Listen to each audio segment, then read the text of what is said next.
Alright, emergency yap session. I'm going to be talking about some of the stuff revealed in the Nintendo Switch 2 Direct. I'm also going to try to make this quick because I'm an adult with a job, and I need to be at work in like an hour and a half. Sorry, I need to leave for work in an hour and a half, but yeah. I'm just going to go over a bulleted list of everything announced in that Direct and kind of just give my general thoughts. So the price, I'll start off with that.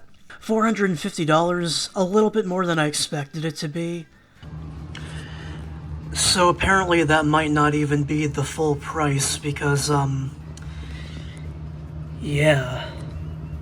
Like, I knew it was probably going to be a little bit more than the OLED, but at most I was expecting it to be like $400, not like $450. And then there's also a Switch 2 plus Mario Kart World bundle. It'll be $500, which I think will probably be the one that gets scalped the most within these first few launch weeks. Starting off with like the specs, it has 4K support, HDR, the screen is 120 FPS. Apparently the Joy-Con has like mouse controls. The cartridges are like red now, like they're red 40 colored. It has like 256 gigabytes of storage, which, you know, that's a step up from 64 gigabytes on the OLED and 32 gigabytes on the regular Switch. I'm just not gonna criticize it. I'm gonna try to stay positive, but yeah. The new docks fan looks alright. I mean, yeah, it's just kind of like what I expected. Like, it's gonna be an upgraded Switch, you know? Now moving on to the next thing, game chat.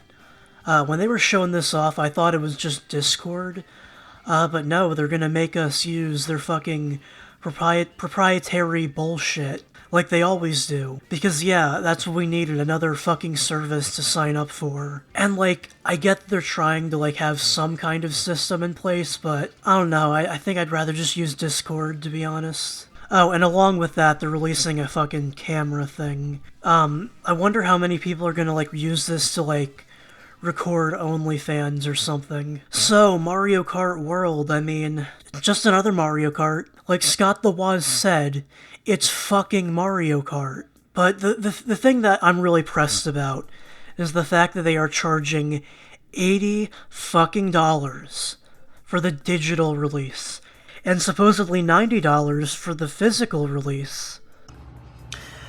So apparently I actually got this bit of information incorrect.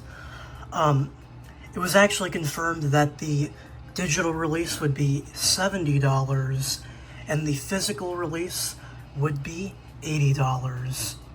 So yeah. Fact check, kids. Yeah. People are already struggling to meet their fucking basic necessities. We have people living paycheck to paycheck, and you're gonna be out here charging $80 fucking dollars for Mario Kart.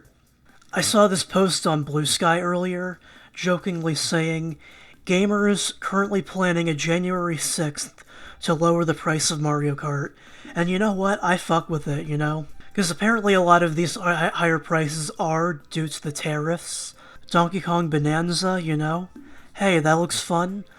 I don't mind this being $70 because I've kind of, I hate to admit it, I've kind of gotten used to games costing $70.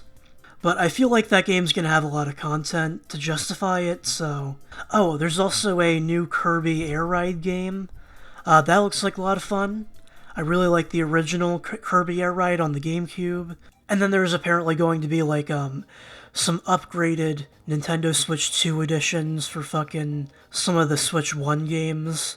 You know, seeing Breath of the Wild and Tears of the Kingdom at 60 FPS 4K on like actual Switch hardware, not an emulator, it's a little surreal to see. Like, seeing any Nintendo game at 4K native on the fucking console is crazy to me. Because I'm so used to like the era of the Switch 1, where games wouldn't even run at 720p. Metroid Prime 4 is also getting a Nintendo Switch 2 edition, with those mouse controls I mentioned earlier. And one thing that kind of surprised me is that it's like getting like quality and performance modes. Like you can play this at 4K 60 FPS or 1080p 120 FPS. And I gotta say, like, I think this is a step in the right direction. I definitely soy-faced over this because, like, I'm like a PC gamer, you know? I cream over this shit. Also, Kirby and the Forgotten Land is getting the fucking Switch 2 treatment. It's also getting a new expansion, which looks kinda cool. Mario Party Jamboree is getting a Switch 2 version. Pokemon Legends Z through A, Nintendo Switch 2 edition. I think this is gonna be the version that everybody gets. Because, I mean, you know, I've seen, like, the fucking Switch 1 version. That shit's looking rough. We got, like, dropped frames everywhere. It's running like a Nintendo 64 game. So it's really cool to see it running at 60. You know, moving on to other games.